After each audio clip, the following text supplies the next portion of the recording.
Et une deuxième journée de Vivatech très riche en innovation et en rencontres. Je vous propose de retrouver sur place notre envoyée spéciale Elsa Mimoun avec ses invités.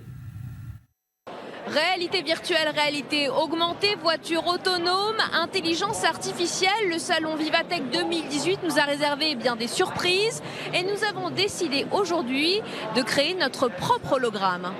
Et nous sommes sur le stand de l'entreprise Exens avec son PDG Karim Toubal qui va nous présenter son innovation. Bonjour Karim.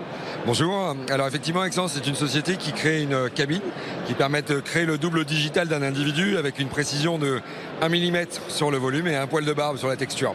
On a un process qui est entièrement automatique et qui permet donc d'avoir un avatar qui est animé, animable, qu'on pourra retrouver dans un jeu vidéo, dans un essayage virtuel d'un vêtement avant un achat en ligne, dans le suivi d'une morphologie dans le cadre d'une activité de fitness et tout un tas d'autres applications orientées santé, bien-être et autres. On peut essayer ? Bien sûr. On y va. C'est parti, à tout de suite. On va regarder le résultat qui est donc disponible quelques minutes plus tard, après qu'on ait exploité les 396 photos qui ont été réalisées de vous. Voilà le résultat. On a donc, comme je le disais, une précision de 1 mm sur le volume, un poil de barbe et la capacité de pouvoir animer cet avatar et donc de vous mettre dans des situations que vous n'auriez pas forcément vécues vous-même. Par exemple, de vous voir en train de jongler. Sur un stade de foot. Sur un stade de foot, au milieu de la foule. Alors, qui sont les clients ? Qui sont les clients de ce produit ? Alors, les clients aujourd'hui, on est beaucoup en B2B avec des acteurs comme Faurecia avec lesquels on va proposer des expériences de réglage automatique de sièges au CES de Las Vegas par exemple. Mais on a aussi les fournisseurs de parcs d'attractions type Disney, Universal, avec lesquels on discute pour pouvoir introduire les avatars dans les animations à but ludique et publicitaire.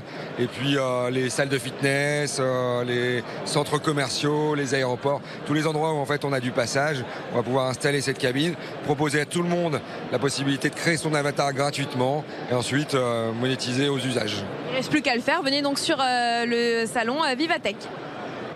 Une édition réussie, très réussie même cette année. Vivatech fête son 3e anniversaire. Nous avons rencontré Maurice Lévy, président de Publicis et fondateur de cet événement. Bonjour Monsieur Lévy, 3e édition du salon Vivatech.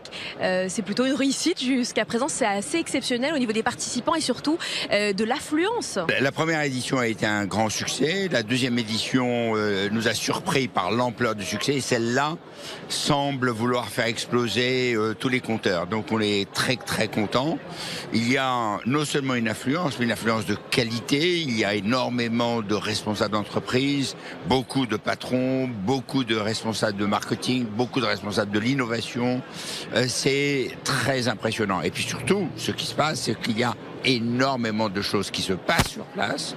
Je n'aime pas le mot salon, ce n'est pas un salon, c'est un événement dans lequel vous trouvez beaucoup d'innovations, des très grandes conférences, des start-up qui ont des tas de choses à raconter sur les inventions, sur la manière de participer au monde du futur, de créer ce monde. Et donc je suis personnellement extrêmement fier. Et le président de la République est venu l'inaugurer hier. Ça a été quelque chose d'absolument magnifique et je suis très heureux. Alors évidemment, quand en plus on a la chance pour la première sortie du patron d'Uber de le voir ici, quand la patronne d'IBM vient ici, celui de Microsoft, et puis bien sûr hier Mark Zuckerberg, tout à l'heure Eric Schmidt, c'est vraiment très impressionnant. Et puis dans quelques instants, dans l'après-midi, nous allons voir les startups israéliennes et tout l'écosystème israélien présenté par Yossi Vardi et quelques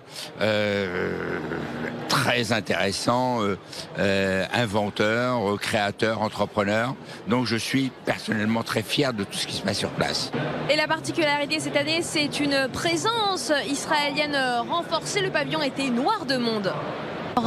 Israël grandit chaque année sur le stand de Vivatech. Israël et la technologie, c'est deux meilleurs amis.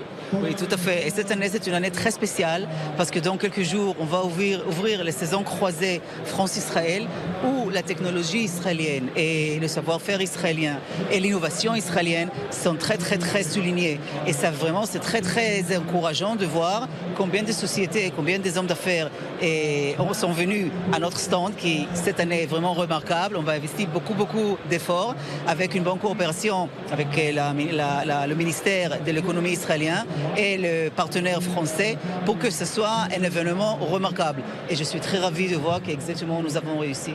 Relation gagnant-gagnant entre deux premiers de la classe Israël-France. Qu'est-ce que l'un a apporté à l'autre et vice-versa? Oui, ce que je disais, c'est que la relation d'innovation et de start-up entre la France et l'Israël, elle est particulière parce qu'on est tous les deux très bons. Alors l'Israël est plus petit, il va beaucoup plus vite et dans certains secteurs, elle est plus experte. La France est plus grande, donc parfois elle va mettre un peu plus de temps. Mais par exemple, sur la cybersécurité, on est deux grandes nations de la cybersécurité. Dans le mode d'intervention du public, on est assez différents l'un et l'autre. Et ce qui est intéressant, c'est quand on discute ensemble et qu'on voit comment on favorise cette innovation. Et là, les exemples qu'on a à partir d'aujourd'hui, c'est la nouvelle vague d'innovation commune. Avant, on innovait chacun de notre côté et on se racontait ce qu'on faisait.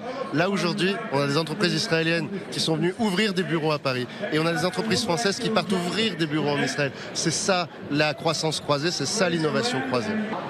Voilà, Rudy, ce qu'il fallait retenir de cette journée de vendredi à la porte de Versailles. Le salon Vivatech continue jusqu'à demain.